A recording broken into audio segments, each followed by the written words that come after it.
welcome to Sua Malam. Thank you banget udah ngeklik videonya. Dan ini adalah cerita horor yang ke-17 kalau nggak salah ya. Udah lupa, ke-17 deh kalau nggak salah di channel Sua Malam. Channel Sua Malam masih terus berkembang, channel Sua Malam masih terus coba untuk nyari-nyari apa yang bisa kita upgrade supaya kualitas video-video kita, kualitas konten-konten cerita di channel Sua Malam lebih oke lagi, nggak cuma dari sisi ceritanya, tapi dari sisi kualitas video dan audionya. So, be patient kalau misalnya masih ada hal-hal yang kurang sreg di kalian, gue sih sorry, tapi gue thank you banget sama apresiasi kalian loh. Apalagi yang komen-komen ya, bahkan banyak komen-komen yang aneh-aneh juga nih. Ada yang pengen gue cerita tentang time travel gitu kan. Aduh, cari di mana cerita time travel ya. Mungkin kalau teman-teman ada yang punya cerita tentang time travel, boleh deh share kali aja menarik dan bisa kita share. Itu masuk ke cerita horor nggak sih time travel? Mungkin ya, mungkin ada. Kalau ada langsung aja ya klik linknya, di-share aja di situ kalau emang ada. Gue tertarik juga sih. Ada time travel yang berhubungan sama supranatural, siapa tahu menarik, gue bisa share. Ada yang minta gue buat drama, aduh gue nggak drama-drama deh, gue yang penting nge-share aja, kita sama penikmat horor ya, kita nge-share aja. Bahkan ada yang salah fokus gitu kan, bang, apa korelasinya cerita horor sama ngisep vape? Nggak ada sih, karena kan channel ini tuh namanya Sua Malam atau Ngobrol Malam. Jadi awalnya gue buat channel ini karena ya gue suka ngobrol malam-malam. Biasanya sama istri gue, sama adik ipar gue. Dan biasanya kalau kita nongkrong malam-malam itu cerita-cerita serem, cerita-cerita pengalaman mistis. Itu santai-santai sambil ngopi, sambil ya nge-vape. Jadi ya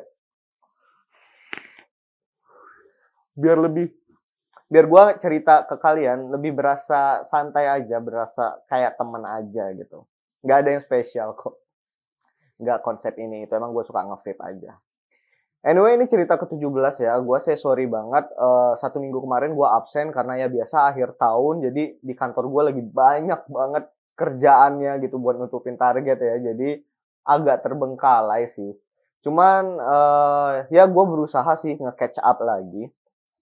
Kebetulan gue dapet satu kontributor yang cukup menarik cerita-ceritanya. Dan ini adalah cerita dari beliau ya. Ini adalah cerita dari salah satu teman Sua Malam. Namanya itu Mbak Faye. Ini bukan nama sebenarnya ya. Ini adalah nama samaran. Karena Mbak Faye minta untuk disamarin namanya dan disamarin lokasi kejadian ini.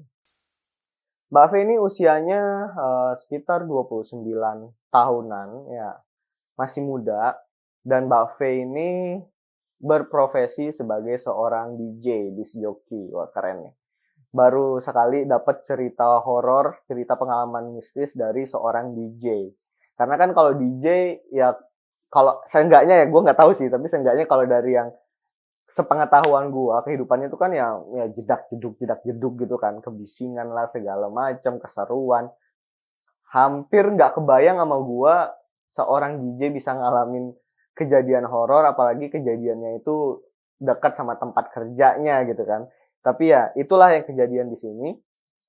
Mbak Faye cerita pengalaman horor dia selama dia nge-DJ, dan ada beberapa pengalaman dan di beberapa tempat yang berbeda juga dari si Mbak Faye ini. Jadi cukup menarik ya. Dan mungkin kalau misalnya seandainya nanti ini kepanjangan, karena cukup banyak juga ceritanya, mungkin gua akan bagi jadi beberapa video. Thank you banget nih Mbak Faye karena udah nge-share cerita ini. Kita mulai aja dari ya yang ringan-ringan dulu, nanti akan gua lanjutin makin naik mungkin intensitasnya ya.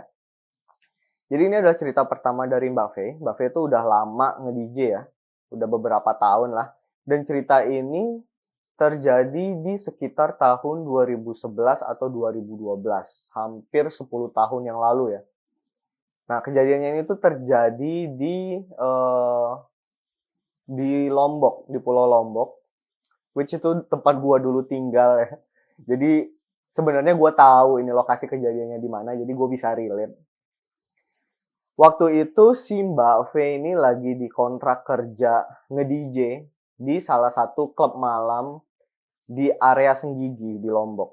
Nah, di situ kan kalian kalau pernah ngedengar cerita di Sua Malam episode ketiga apa keempat ya gue lupa, yang judulnya Pantulan Kopi Hitam, itu kan di situ karakternya, tokohnya itu pengisi acara di sana juga, cuman bukan DJ ya, di area sana lah gitu. Gua nggak tahu sih, itu klub malamnya sama atau enggak tempatnya, cuman ya di area situ juga, di area Senggigi. Nah, si Mbak V ini kontrak kerja di sana untuk beberapa minggu atau mungkin 1-2 bulan ya.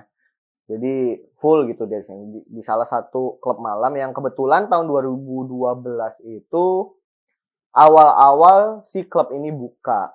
Jadi si Mbak V ini ya salah satu DJ pertama lah yang dikontrak di sana. Biasa ya, kalau misalnya DJ itu kalau kerjanya kan malam ya. Kerjanya malam biasanya yang nggak tahu sih mulainya dari jam berapa. Kalau dari cerita si tokoh Tejo ya namanya waktu itu di cerita Pantulan Kopi Hitam itu kan biasanya mulainya dari jam 9 atau jam 10 malam gitu acara-acara di klub malam dan selesainya dekat-dekat subuh jam 3 atau jam setengah 4 tengah malam itu baru selesai ya. Begitulah kehidupannya Mbak V di sana sebagai pengisi acara, sebagai talent, sebagai disc jockey, sebagai DJ. Nah, Mbak V ini, gua cerita sedikit, ininya ya, latar belakangnya. Mbak V ini dari Bekasi orangnya, dan dia tuh emang kalau kerja gitu, pindah-pindah tempat. Pindah ke pulau ini, pindah ke pulau sana, kontrak selama 2 bulan, udah selesai pindah lagi, kontrak ke pulau yang lain gitu kan, ke klub yang lain. Jadi pindah-pindah terus dan Mbak V ini sadar gitu, Mbak V ini tahu kalau tempat-tempat yang baru gitu, mungkin nggak semua tempat, tapi kebanyakan ya. Tempat-tempat kayak gitu, semua tempat lah, itu pasti ada yang namanya penunggunya gitu kan. Pasti ada. Mbak V ini aware dengan hal itu dan Mbak V ini bukanlah seorang yang pemberani. Jadi dia termasuk orang yang cukup penakut sebenarnya, cukup was-was untuk hal-hal kayak gitu. Cuman pengalaman dia di Lombok ini adalah pengalaman pertama mungkin ya, yang akhirnya membuat Mbak V itu bener-bener aware banget dengan hal itu. Kalau ya mereka itu real, mereka itu nyata, dan mereka itu bisa ngeganggu gitu. Disinilah kejadian awalnya. Jadi Mbak V ngisi acara di sini karena lama ya kontraknya beberapa minggu bahkan mungkin 1-2 bulan. Jadi dia itu dapat tempat tinggal, dapat semacam mes. Mungkin bukan kayak mes ya, lebih kayak fasilitas resort gitu. Jadi di belakang klubnya kita sebut apa ya? Sebutlah klub, nama klubnya Klub Mawar gitu ya biar gampang. Jadi di belakang Klub Mawar ini itu ada mes karyawan. Jadi posisinya klub malam tempat orang dugem lah gitu. Itu kalau keluar lewat pintu belakangnya, di belakang klub sebelah kanan itu ada kantin. Kantin biasa kantin untuk karyawan, kantin untuk talent gitu kan. Jadi mereka bisa makan di situ untuk yang kontrak ya. Mereka bisa makan di situ atau mungkin mereka minta dibungkusin untuk dibawa pulang ke mesnya, ke kamarnya itu bisa. Dan kalau mereka jalan lagi ke belakang sana, ke arah kanan sana, disitulah ada mes karyawan dan ada resort-resort gitu, kamar-kamar gitulah ya yang disediain untuk akomodasi para talent. Untuk dancernya, untuk bandnya gitu kan, pokoknya segala pengisi acara di sana lah gitu. Nah, Mbak V itu dapat fasilitas di situ untuk selama dia kontrak di sana. Posisinya kayak gini, jadi kamarnya itu lebih kayak kamar kos-kosan, jadi kamar gitu, kamar sendiri yang ada kamar mandinya sendiri. Cuman ya emang gede karena kan beda sama untuk mes karyawan. Kalau mes karyawan kan seadanya, yang penting bisa istirahat, yang penting bisa tidur nyenyak, udah gitu kan. Tapi kalau untuk talent beda lah, lebih bagus gitu kan, ada AC-nya, ada TV yang gede gitu kan, ada kamar mandi di dalam, ada meja rias segala macam, lebih bagus, lebih bener-bener kayak resort gitu. Jadi bisa sambil liburan lah. Mungkin kalau teman-teman yang biasa liburan ke Lombok atau ke Bali, model-modelnya kayak model resort-resort pinggir pantai gitulah kurang lebih ya. Yang ada taman di depannya, enak lah pokoknya. Nah, posisi denah pastinya gue nggak tahu kayak gimana. Cuman kalau dari ceritanya Mbak V itu, dari kantin, itu ke belakang lagi, terus ke sebelah kanan, itu kamar pertama itu adalah kamar untuk para dancer. Nah, sebelahnya lagi itu kamar untuk vokalis cewek, sebelahnya lagi itu ada yang lebih gede lagi, bentuknya bener-bener kayak rumah, jadi di dalamnya ada beberapa kamar, itu tuh anak-anak band gitu kan, karena kan personilnya banyak mungkin ya, jadi tinggal di situ semua. Di sebelah yang gede itu ada satu ruangan yang kosong, ruangan kosong, entah itu untuk dijadikan gudang nyimpan minuman atau apa. Sebelahnya ruangan kosong itu baru kamarnya Mbak V. Nah, sebelah kamarnya Mbak V itu kamar lagi tapi kosong. Jadi kamarnya Mbak V ini diapit sama 2 kamar kosong.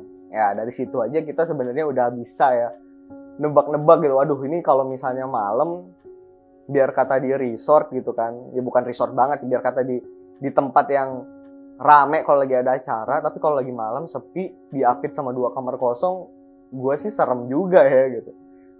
Nah, Mbak V tidur istirahatnya di situ. Dia dapat kebagian kamar di situ.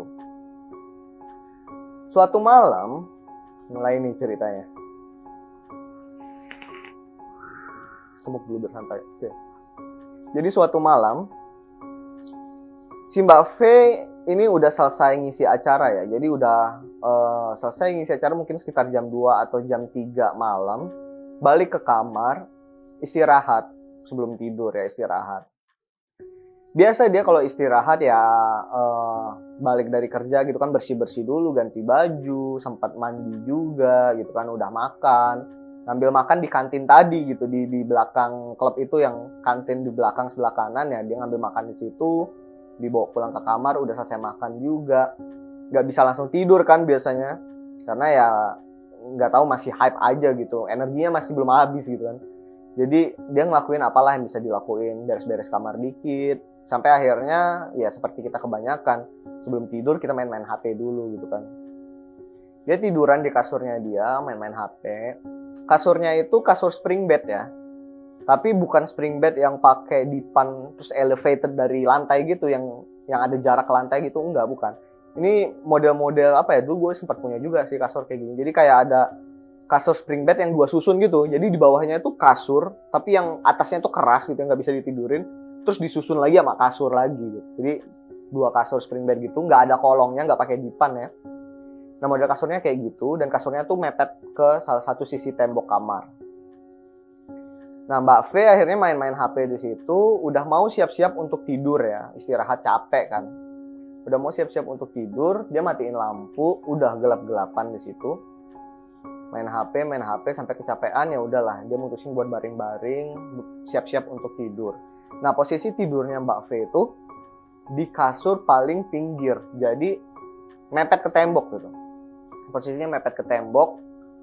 Kalau misalnya denah kamarnya, kalau yang gue bayangin ya dari ceritanya Mbak V, itu kasurnya itu posisinya ada di kiri ruangan, mepet tembok.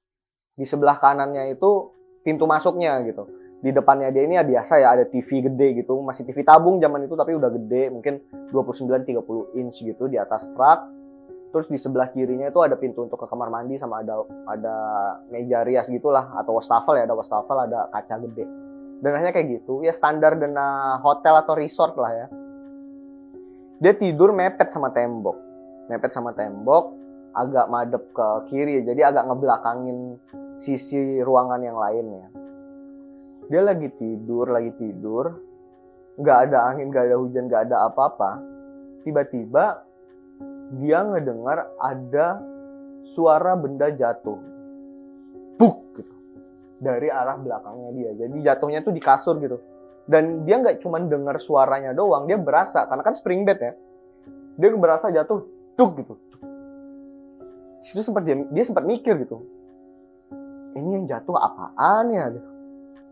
Karena seingatnya dia di situ dia udah tinggal, kontraknya udah berjalan sekitar 1 minggu ya, jadi dia udah tinggal di situ sekitar 1 minggu, udah cukup tahu lah layout kamarnya itu seperti apa. Seingatnya dia, di kamarnya dia tuh nggak ada benda yang menggantung gitu, di langit-langit tuh nggak ada benda yang menggantung, lampu juga lampu biasa aja gitu. Di atasnya dia nggak ada rak, nggak ada ambalan atau apa yang bisa ada benda yang berkemungkinan untuk jatuh. Selain dari itu, kamar dia tuh kan ketutup rapat. Nggak ada jendelanya juga ketutup, ventilasinya itu pun, kalaupun ada lubang ventilasinya itu ketutupan sama mesh wire gitu loh, kayak apa ya istilahnya, kayak kawat nyamuk gitu. Jadi nggak mungkin ada benda dari luar masuk ke dalam juga. Cuman karena dia mungkin udah kecapean, agak nggak dihirauin juga itu benda yang jatuh. Tapi bener-bener berasa banget ada benda yang jatuh di sebelah kanannya dia, gitu. Gak lama dari itu, dia ngerasa getaran di kasur itu, seolah-olah ada yang bergerak di kasur itu.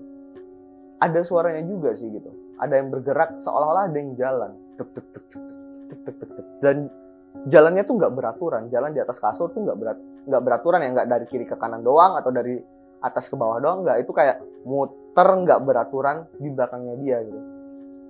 Di situ karena dia orangnya juga penakut ya, si Mbak V ini orangnya penakut, dia udah cukup panik juga, dia udah aduh ini apa ya gitu, mana sendirian, mana udah malam gitu kan, orang-orang yang lain juga mungkin udah pada tidur, plus di kiri kanannya dia kamarnya kosong gitu kan, nggak bisa yang main gedor tembok, oi temenin gua ke dalam gitu, nggak bisa gitu, nggak ada orang, dan dia nggak mau ganggu yang lain juga kayaknya, jadi udah dia ketakutan sendiri aja. Di situ dia baca doa aja gitu dalam hati kan, ya Allah ini apaan ya, tolong deh jangan diganggu deh gitu, segala macem. Karena si Mbak V posisinya juga udah kecapean banget, udah worn out, jadi dia kayak udah pasrah aja malam itu, udahlah gitu, yang jatuh, yang jalan di atas kasur udah biarin aja, aku tidur aja, lanjut tidur aja gitu. Akhirnya ya udah, dia udah kecapean, nggak sadar juga, tiba-tiba ya udah dia tidur aja gitu. Sampai keesokan harinya dia udah bangun ya, udah siang. Biasa ya kalau siang-siang dia nyantai gitu kan, ngopi, ngerokok ya, nyari-nyari inspirasi lah gitu kan, duduk-duduk di dalam kamar. Itu dia sambil ngeliat. Dia nginget kan, semalam pas tidur kayaknya ada yang jatuh gitu di belakang, di kasur. Dia liatin, nggak ada apa-apa di kasur gitu kan. Dia lihat sekeliling kamar sambil nyantai. Di lantai nggak ada apa-apaan, di dekat TV, di rak nggak ada apa-apaan. Dia lihat atas, nggak ada benda yang bisa jatuh juga. Apaan ya? Apa gua kecapean ya? Jadi halu gitu kan. Yang jelas di pagi harinya itu hasil observasinya dia tuh nggak menjawab pertanyaan tadi malam, benda apa yang jatuh dan apa yang jalan saat itu gitu. Dan karena hal yang terjadi cuma begitu doang, nggak ada saksi mata lain, dia juga nggak mutusin untuk cerita itu ke siapa-siapa. Dia nggak cerita ke teman-temannya. Udahlah, hari berlalu begitu aja. 1-2 hari setelah kejadian itu berlalu, nggak ada hal-hal aneh lagi yang terjadi. Sampai 2 hari kemudian, kalau siang-siang di resort itu ya, mungkin di kebanyakan resort juga, kalau siang-siang itu suka ada karyawan khusus laundry. Biasa kan ngedor, ngambil, ngolekin baju-baju kotor, ntar dicuciin, kalau udah bersih dibalikin lagi gitu kan. Nah siang-siang ini 2 hari setelah kejadian ada benda jatuh tadi ya, siang-siang kamarnya Mbak V diketok, tok gitu. Mbak V permisi gitu. Oh iya mbak, gitu dibuka pintunya, ya itu mbak-mbak laundry yang biasa emang beberapa hari sekali datang untuk ngolekin baju kotor. Dan si Mbak V juga kan orangnya supel, jadi dia kalau kontrak di satu tempat gitu, kontrak kerja di satu tempat, dia pasti akrab gitu sama karyawan-karyawan di sana. Jadi ya biasa aja dia ngobrol-ngobrol sama si mbak ini, panggil aja Mbak Maya gitu sebutannya ya. Ini semua namanya sebenarnya nama Mbak V doang yang gue samarin, yang lain nggak dikasih tahu namanya, tapi biar gampang aja ceritanya. Ya Mbak Maya silahkan gitu masuk. Udah Mbak Mayanya masuk, ngolek-ngolekin baju kotor sambil ngobrol-ngobrol ringan. Nah posisinya Mbak V lagi nyantai ya, biasa karena siang-siang selalu nyantai gitu, minum-minum kopi gitu kan. Lagi ngobrol-ngobrol, si Mbak Mayanya ngomong, Mbak V gitu. Kenapa Mbak Maya gitu? Mbak V itu loh, itu lihat ada tokek kan. Ada tokek. Mana Mbak? Itu loh di atas TV ada tokek ya.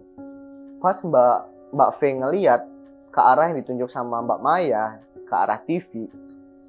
Itu TV yang gue bilang tadi ya, itu masih TV tabung, tapi ukurannya gede, mungkin 29 inch ya kalau katanya si Mbak V. Di atasnya itu ada nangkring seekor tokek, ya beneran tokek. Cuman tokeknya tuh gede banget. Kalau katanya Mbak V ukurannya itu sebetisnya dia gitu. Sebetisnya dia mungkin segini kali ya. Ini lumayan nih. Mungkin sekitar 30-40 cm itu ada gitu. Di situ Mbak V kaget juga kan. Ya Allah ada tokek gitu. Ini tokek masuk dari mana ya gitu. Dia sempat mikir juga, sempat ngelihat sekeliling gitu kan. nggak ada jalan masuk, jendela tutup, pintu selalu tutup kalau nggak ada orang. Ventilasi ada sih, tapi kan ketutup sama mesh wire gitu, ketutup sama kawat nyamuk. Ini toke dari mana sih? Dan kayaknya beberapa hari kemarin dari sejak awal nggak ngelihat ada toke gitu kan. Dia keliling keluar masuk kamar mandi nggak ada toke, di kamarnya juga nggak ada toke gitu. Kenapa ini toke tiba-tiba muncul? Di situ dia sempat nge-relate juga, apa jangan-jangan ini yang jatuh ya 2 malam yang lalu, jatuh ke kasur terus jalan-jalan. Tapi kok keesokan harinya dicek nggak ada gitu. Sempat bingung juga. Tapi ya udahlah gitu kan, toke doang. Walaupun kalau gue di posisi itu ya gimana juga kan, toke gede ada di kamar. Anyway, ya udah gitu, Mbak Mayanya udah ngolekin baju, udah keluar ya kan, udah selesai, ditutup lagi pintunya, jegrek. Wih, serem juga nih ada toke gitu kan. Tokenya masih nangkring tuh di atas TV. Nah, Mbak Maya karena udah mau sore kan, mau siap-siap mandi, udahlah. Mbak Maya itu by the way selalu nyimpen baju tuh di koper ya. Dia nggak pernah mindahin baju-bajunya dia ke dalam lemari, walaupun dia kontrak kerjanya lama, bisa sampai 1-2 bulan. Menurut dia lebih simpel aja kalau di koper. Nah, jadi dia lagi mau siap-siap mandi, dia ke koper nih. Dia ke koper mau milih-milih baju untuk nanti pakai baju apa. Kebetulan kopernya itu ada di depan TV tadi gitu. Jadi kan otomatis agak gimana gitu kan, ada toke. Gue mau nyari baju di koper, depan-depanan sama toke gitu kan. Gimana nih gitu. Ya udahlah, dia agak pelan-pelan, hati-hati. Dia ngeliat bawah otomatis kan, buka kopernya mau milih baju. Tapi karena was-was ada toke, dia ngeliat lagi dong, mau ngecek gitu tokenya nih. Jangan-jangan ntar lompat ngegigit apa gimana, ngeri juga kan. Dia milih baju, dia ngeliat ke atas ke arah TV, gak ada dong tokenya. Jadi tokenya tuh hilang gitu aja. Sempat panik kan dia, waduh, ini toke lari kemana nih, toke ngumpet kemana gitu kan. Ya sama lah kalau perasaan kalau cewek-cewek ngeliat kecoa gitu kan, kalau ngeliat kecoa takut, tapi kalau kecoanya hilang lebih takut lagi kan, takut kecoanya di mana gitu. Perasaan yang dialamin sama Mbak V saat itu ya kurang lebih kayak gitu, agak kocak juga sih sebenarnya. Cuman jadi mistisnya kenapa? Karena itu toke larinya kemana gitu. Rak TV-nya tuh bener-bener rak TV yang nggak punya celah kiri kanannya. Jadi dia ngelihat ke rak TV juga nggak bisa nih toke segede tadi masuk sini, nggak ada gitu. Dia keliling kamar, nyari di bawah bangku mungkin, kasur nggak ada celahnya, nggak ada kolongnya gitu kan. Ngecek ke kamar mandi juga nggak ada, ngecek bawah wastafel nggak ada. Toke tadi bener-bener tiba-tiba completely hilang gitu aja, secara ajaib. Di situ sebenarnya gue nggak tahu si Mbak V itu saat itu tahu apa enggak tentang mitos ini. Ini mitos mungkin yang suatu saat nanti akan gue bawain juga di segmen gaib ya. Cuman gue pernah dengar kalau toke itu sebenarnya sangat dekat sama salah satu sosok gaib, salah satu sosok mistis gitu, salah satu sosok hantu, dekat banget relasinya. Cuman mungkin gue nggak bisa spill di sini, nanti di ujung-ujung cerita lah ya, ada hubungannya. Nah, tapi di situ si Mbak V udah sadar juga, wah jangan-jangan ini pertanda nggak baik nih ada toke kayak gini. Tapi ya udahlah, dia ngelanjutin hari seperti biasa. Seperti biasa lagi, dia kerja malamnya. Nah, sorry.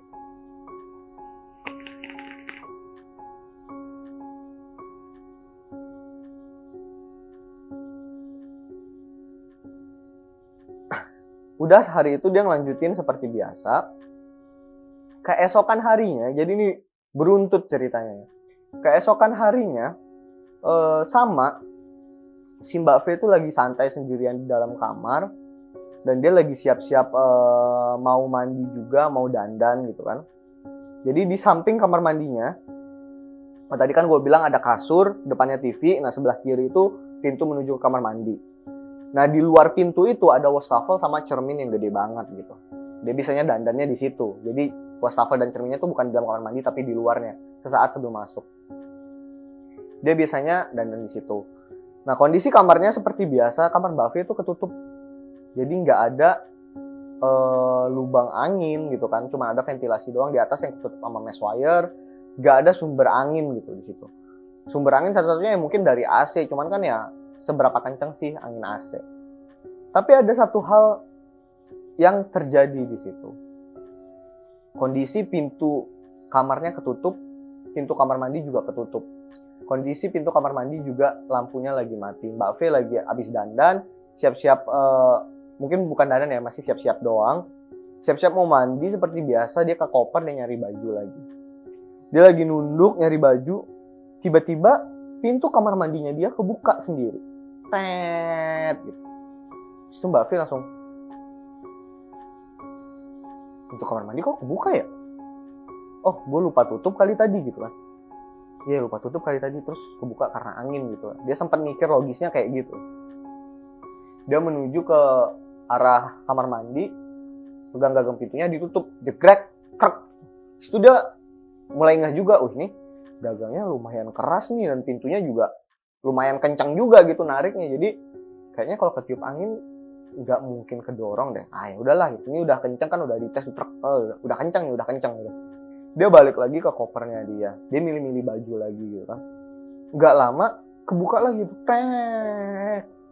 nah di situ langsung merinding. Wah, udah fix ini nggak bener nih. Ini pasti ada yang aneh nih kejadian di sini. Dia menuju ke kamar mandi lagi, mana posisi kamar mandinya lampunya mati gitu kan. Dia tutup lagi gitu, cekrek gitu. Udah 2 kali. Udah dia balik lagi, kebuka lagi, gitu. Waduh, udah bener fix nih. Ada yang salah sama tempat ini. Nah di situ dia langsung ngomong sama apapun lah yang ada di situ.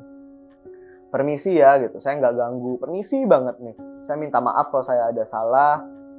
Ini saya izin mau tutup, jangan ganggu ya. Saya mau tutup ya pintunya gitu. Akhirnya dia beraniin diri, dia ambil lagi gagang pintunya, ditutup lagi, jegrek gitu. Udah, di situ kejadiannya udah sampai situ aja. Di situ dia kalau mikir-mikir kayak, wah ini nggak bener nih gitu.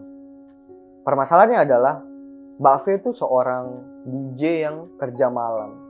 Ya kita tahu lah ya, di klub malam dekat dengan minuman beralkohol. Walaupun mungkin ya si Mbak V ini sendiri bukan orang yang emang peminum gitu kan. Kalaupun dia minum ya 1-2 shot, ya apa ya, itu biasanya pemberian tamu sebagai rasa menghargai aja gitu, sebagai sifat menghargai aja. Jadi nggak yang minum sampai mabuk-mabukan. Tapi kan tetap aja image-nya pekerja malam kan seperti itu. Jadi kalaupun dia cerita hal-hal aneh kayak gini ke teman-temannya, respon yang didapat paling kayak yang, halu kali lu kebanyakan minum lu gitu.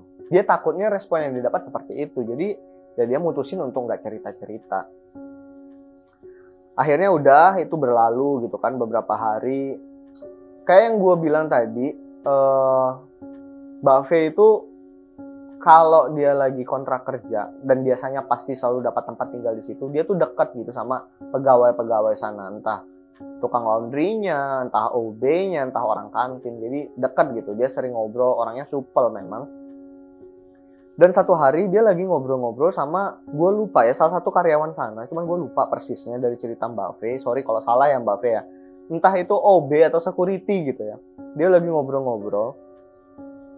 Terus si orang ini itu, si karyawan, si pegawai tempat klub malam ini tuh sempat ngasih tahu gitu, Mbak V, itu tahu nggak kalau misalnya ruangannya yang di sebelah ruangan sampean itu, ruangan yang sebelah, bukan sampean sih, akan di Lombok. Ruangan sebelah ruangan Mbak V itu yang kosong itu ada penunggunya loh Mbak gitu. Ah iya mas, yang bener jangan bercanda gitu. Saya takut nih ntar. Iya, bukan aku nakutin, cuma ngasih tahu aja gitu. Katanya di situ tuh ada Mbak Kun, ada Miss K. Wah, jangan nakut-nakutin itu. Ya enggak, bercanda doang, denger doang itu juga katanya. Belum tentu benar. Ya udah. Udah, kabar itu sempat masuk doang ke telinganya si Mbak V dan ya udah gitu aja. Jadi angin lalu aja, walaupun dia sempat merinding juga gitu kan. Nah, suatu hari, gue lupa ya itu jauh apa dekat jaraknya dari kejadian yang tokek muncul terus pintu buka tutup sendiri itu. Cuman yang jelas kejadiannya ini tuh di hari Minggu. Kondisinya Mbak V di hari Minggu itu lagi off gitu. Jadi dia terakhir ngisi acaranya tuh malam sebelumnya, hari Sabtu malam Minggu ya. Dan biasanya kalau malam Minggu tuh acaranya lebih intens gitu kan, lebih wah gitu acaranya, mungkin lebih larut juga selesainya. Dan hari Minggu itu off. Nah biasanya Mbak V itu akan pakai hari itu untuk istirahat total gitu kan, benar-benar tepar tidur seharian gitu. Nah itulah yang dilakukan sama Mbak V ini. Sorry kamera gue agak mundur. Oke udah fokus lagi. Itulah yang dilakukan sama Mbak V hari Minggu itu. Jadi biasa kan pulang malamnya jam 3, jam 4, balik ke belakang gitu kan. Ke kamar, udah bersih-bersih, ganti baju, langsung tidur dia tuh di situ dari subuh ya, jatuhnya jam 4. Dia tidur di situ sampai besok harinya hari Minggu, itu dia masih tidur tuh seharian.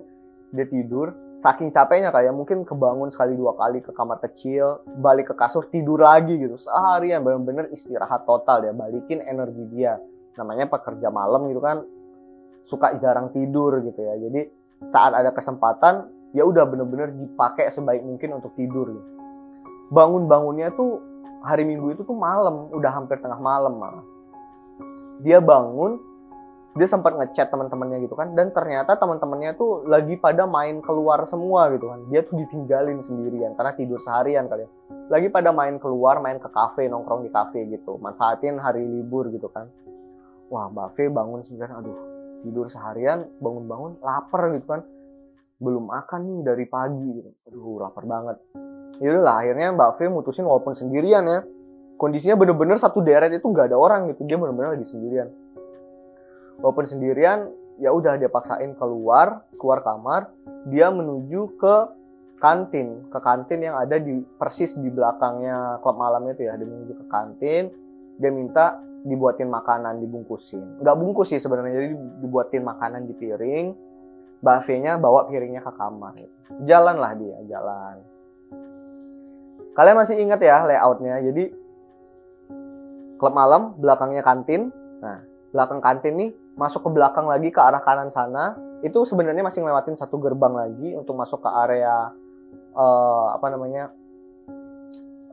kayak mes karyawan sama kamar-kamar resortan buat talent itu masih ngelewatin satu gerbang lagi. Nah, baru di situ ada ngelewatin beberapa kamar dulu sebelum kamarnya Mbak V, kamar dancer, kamar vokalis cewek, terus rumah yang gede banget tempat band, ruangan kosong, kamar Mbak V, ruangan kosong lagi. Nah, jadi dia ngelewatin kan kamar teman-temannya dia, termasuk sama talent. Gelap juga gitu kan, nggak gelap sih tapi remang gitu kan, remang, dan suasananya jadi agak serem juga karena nggak ada orang gitu, semuanya lagi pada keluar. Dia jalan sendirian sambil dia megangin makanannya dia gitu, mungkin apa, nasi goreng mungkin ya. Dia jalan sampai akhirnya dia mau mengarah ke kamarnya dia sendiri, kamarnya Mbak V. Itu kan harus ngelewatin kamar kosong yang diapit sama kamarnya Mbak V dan tempat tinggalnya, rumahnya yang ditempatin sama teman-teman bandnya gitu kan, yang di tengah-tengah itu. Entah kenapa di situ perasaannya dia tuh pengen banget ngeliat ke arah sana gitu. Ada satu perasaan yang ngebuat dia, ini ada apa sih di dalam? Gue penasaran gitu. Pengen banget ngeliat gitu. Ya udahlah gitu. Dia jalan, langsung refleks spontan aja gitu insting dia untuk ngeliat ke sana. Dan disitulah tiba-tiba pas dia ngeliat, langsung merinding semuanya, langsung jantung tuh kayak drop gitu.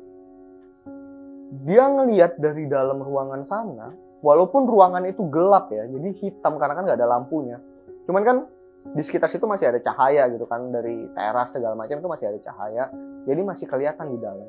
Dia ngelihat dari arah jendela, itu ada satu sosok yang berdiri di dalam. Itu Mbak V sempat yang deg gitu kan, apaan nih gitu.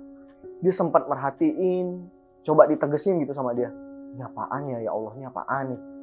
Dia tegesin, dan yang dia lihat itu ya rumor yang diceritain sama si pegawai itu tadi sebelumnya. Itu adalah sosok Miss K, sosok Mbak Kun gitu ya. Dia ngelihat sosok Mbak Kun ada di ruangan itu, dan ternyata bener tuh rumor yang disampaikan ke dia. Kenapa selama ini waktu ada teman-temannya itu dia nggak pernah ngelihat gitu? Mungkin justru dia diliatin karena lagi sepi gitu kan ya. Dia lagi takut-takutnya juga, energi takutnya mungkin dimakan atau gimana, gue nggak ngerti juga. Sampai akhirnya dimunculin di situ, diliatin. Dia ngeliat sosok putih yang jelas banget gitu. Nggak kelihatan jelas banget bentuk kepala dan lain-lainnya, tapi jelas ada sosok putih yang berdiri di situ. Di situ Mbak V udah kakinya gemeteran, udah merinding gitu kan, tapi dia tetap berusaha untuk positive thinking. Itu kayaknya gorden deh gitu. Itu gorden deh kayaknya di dalam situ. Sampai dia berusaha untuk jalan cepat gitu, sedikit lari sambil ngejaga ini jangan sampai jatuh nih makanan, gue belum makan nih dari pagi, kelaparan. Ya masa sih jatuh gara-gara begini doang nggak jadi makan gitu kan. Dia berusaha lari kecil ngelewatin ruangan itu, masuk ke ruangannya dia. Tangannya udah gemeter mau buka pintu kamar. Lagi mau ngebuka pintu kamar gitu, tiba-tiba dia nyium bau wangi. Bau wangi yang gak biasa banget gitu. Kata dia bau wanginya tuh dibilang bau melati tapi ada bau mawarnya, dibilang bau mawar tapi ada bau melatinya gitu. Jadi kayak dicampur ya, kayak percampuran mawar sama melati gitu baunya. Bukan bau bangke, bukan bau yang gak sedap, baunya enak gitu. Cuman gak normal. Terlebih lagi karena di situ lagi gak ada orang gitu kan. Dan Mbak V sendiri bukan tipe cewek yang pakai parfum wangian yang bau-bau bunga gitu yang girly banget gitu, enggak. Dia malah katanya dia tuh biasanya pakai parfum cowok gitu, jadi bukan dia banget. Terus itu dia udah merinding, aduh ini jangan-jangan beneran Mbak Kun dan ini baunya dia gitu kan. Udah dia tetap dengan menjaga si makanan dia biar nggak jatuh gitu, tetap berusaha untuk buka pintu. Akhirnya selamat dia masuk, pintunya kebuka gitu, dia masuk kamar tutup pintu, udah gitu. Dia berusaha nenangin diri, ya Allah tadi apa gitu. Udah kayaknya gorden. Dia tetap berusaha buat positive thinking. Akhirnya dia makan kan. Selesai makan dia tetap takut juga, aduh takut banget nih sendirian. Akhirnya dia sempat ngechat teman-temannya dia yang lagi di luar sana, pengen dong ikut keluar gitu. Ya udahlah sini ikut gitu. Akhirnya dia manggil salah satu pegawai sana untuk minta diantarin keluar gitu ke kafe tempat teman-temannya dia. Udah di situ dia selamat tuh. Tapi sejak gara-gara itu gangguannya makin lama kan makin meningkat sampai akhirnya dia ngelihat sosok Mbak Kun itu kan. Dia nggak berani akhirnya tidur sendiri. Jadi dari keesokan harinya setelah kejadian itu, dia tuh numpang tidur di kamar dancer. Kadang juga di kamar vokalis cewek gitu kan, yang di awal-awal, deretan awal gitu, deretan yang pertama. Dia cuma balik ke kamarnya tuh untuk ya, ngambil baju, ngambil make up, ngambil alat-alat mandi. Dia mandi, ganti baju, make upan tuh selalu di kamar vokalis cewek atau kamar dancer. Nah, keesokan paginya, dia udah nginep di sana ya, pulang dari kafe tuh pulangnya bukan ke kamar dia tapi ke kamar vokalis cewek, dia nginep di situ. Besok paginya dia sempat keinget nih, semalam gue ngeliat kuntilanak nih. Tapi bener kuntilanak apa gorden ya gitu. Dia tetap mau berusaha meyakinkan diri dia kalau itu tuh gue doang ya kali yang lagi halu, lagi kecapean gitu. Akhirnya dia mutusin untuk menuju ke ruangan kosong yang di samping kamarnya dia tuh buat mastiin. Ini siang-siang ya kondisinya. Dia menuju ke sana, dia ngelihat ke arah jendela yang dia lihat malam itu dan dek gitu. Kayaknya yang semalam beneran kuntilanak deh. Karena ruangan itu bener-bener kosong. Dan jendela kaca itu nggak ada gorden di dalamnya, bener-bener kaca langsung tembus ke dalam. Jadi apa yang dia lihat warna putih di dalam itu bukan gorden, bener-bener ada warna putih berdiri di dalam ruangan itu. Nah disitulah mungkin dia baru mulai bercerita ke teman-temannya ya, atau mungkin enggak juga, gue nggak tahu pasti. Itulah pengalaman pertamanya Mbak V ya, pengalaman pertamanya dia yang akhirnya ngebuat dia tuh lebih aware dengan hal-hal kayak gitu. Dia sempat mikir juga, ini kenapa ya gue digangguin, apa gara-gara gue nggak sopan ya? Ya emang sih kayaknya pas pertama gue kali ke resort ini, pertama kali kontrak kemarin, gue masuk tuh nggak salam. Akhirnya sejak saat itu tiap kali dia masuk dia selalu salam, assalamualaikum gitu pas masuk, walaupun nggak ada orang di dalam, kayak salam sama penunggu sana lah intinya. Dan sejak saat itu tiap kali dia kontrak di tempat lain dia membawa membawa habit yang sama gitu, berusaha untuk sopan untuk penunggu sana, dan dia jadi lebih vokal juga gitu. Tiap ada apa-apa dia ngomong permisi ya gitu, numpang ya, maaf ganggu ya gitu. Dia vokal untuk berusaha ngomong ke penunggu asli sana dan berharap untuk nggak diganggu gitu. Interestingly, sebenarnya ada satu alasan kenapa si Mbak V ini diganggu. Dan gue nggak mau video ini jadi kepanjangan juga ya. Jadi mungkin video ini, cerita Mbak V yang pertama ini cukup di satu video ini aja. Nanti gue bakal lanjut di part 2. Dan di part 2 itu bakal nyeritain pengalamannya Mbak V saat dia kontrak kerja di tempat lain, di pulau lain, di kota lain. Dan di sana juga akan terungkap sebenarnya ada satu rahasia, bukan rahasia ya, ada satu hal yang baru disadari sama Mbak V yang ngebuat dia ini diganggu, dan makin hari tuh makin intens, makin hari tuh makin kental, dan makin parah gangguannya. Dan menurut gua cerita nanti di part 2 itu lebih intens sih gangguannya, lebih ekstrim daripada yang ini. Kita mulai dari yang ringan dulu ya. So, selesai kalian nonton video ini, ditungguin untuk part 2-nya dan jangan lupa untuk nonton part 2-nya. Thank you banget buat Mbak V karena udah nge-share cerita ini. Gue suka sih sama ceritanya. Enggak yang serem-serem banget, enggak. Cuman lebih relatable aja gitu. Dan mungkin lebih memungkinkan untuk kita orang-orang awam itu ngalamin hal-hal kayak gini gitu kan. Enggak yang kayak di film horor banget, tapi lebih relate aja. Apalagi gue juga tahu tempatnya itu di mana gitu kan. Jadi mungkin next time gue kesana gue bakal, oh ya di sini ya kejadiannya gitu. Seru sih, seru. Cerita nanti yang next-nya juga bakal lebih seru lagi. Thank you banget buat Mbak V, and sorry nih Mbak V kalau misalnya, gua ada beberapa detail yang ke-skip atau mungkin, eee, ada yang salah-salah urutan ceritanya, sorry banget. Gue berusaha nyampein sebisa gua karena jujur cerita lo seru tapi cukup panjang gitu kan. Gua ngafalinnya lumayan juga karena dalam bentuk, rekaman suara juga kan, jadi harus bener-bener ngedengerin. Nah, ini buat teman-teman kalau punya cerita-cerita yang seru juga kayak punya Mbak V, boleh ya kalian bisa nge-share kalau nggak mau ribet kayak Mbak V aja. Share-nya via rekaman suara, kirimnya kemana? Di bawah di kolom deskripsi itu ada link Google Form. Itu kalian bisa isi identitas kalian. Kalau mau disamarin kayak Mbak V juga bisa. Kalian bisa upload dalam bentuk docs atau dalam bentuk rekaman suara kayak si Mbak V ini. Nah, nanti kalau misalnya menurut gue ini ceritanya cukup oke, cukup seru, relatable, dan bisa kita nikmati sebagai pecinta horor, gue bakal sharing di sini. Thank you banget buat kalian semua yang udah nonton video kali ini. Sorry karena udah nunggu cukup lama. Mudah-mudahan setelah part 1 cerita Mbak V ini up, 1, 2, atau maksimal 3 hari setelah itu gue bisa up cerita berikutnya part 2 dari Mbak V lagi. Dan sampai saat ini Mbak V masih nge-DJ, masih keliling-keliling katanya. Dan kalau misalnya dia ada cerita seru lagi yang dia alamin selama dia kerja, dia bakal share lagi ke Sua Malam. So, thank you banget Mbak V, bakal jadi kontributor tetap nih sepertinya. Thank you banget, bisa banget. Gue bakal berterima kasih banget sama Mbak V. Anyway, setiap kali kalian ada masukan atau komen, langsung aja ke kolom komentar. Gue pasti bacain satu-satu. Mbak V juga berawal dari kolom komentar ya. Dan gue pasti balasin juga satu-satu. Gue seneng banget karena kalian tetap stick di sini. Kalau bisa kalian sebarin ke teman-teman kalian biar semakin banyak yang tahu channel Sua Malam dan semakin banyak yang bisa kehibur. Mungkin malah dari mereka ada cerita-cerita yang bisa kita share juga dan kita jadi bisa tahu gitu kan. Lebih keren juga. Dan gue enjoy cerita di sini dan didengerin sama kalian. Thank you banget.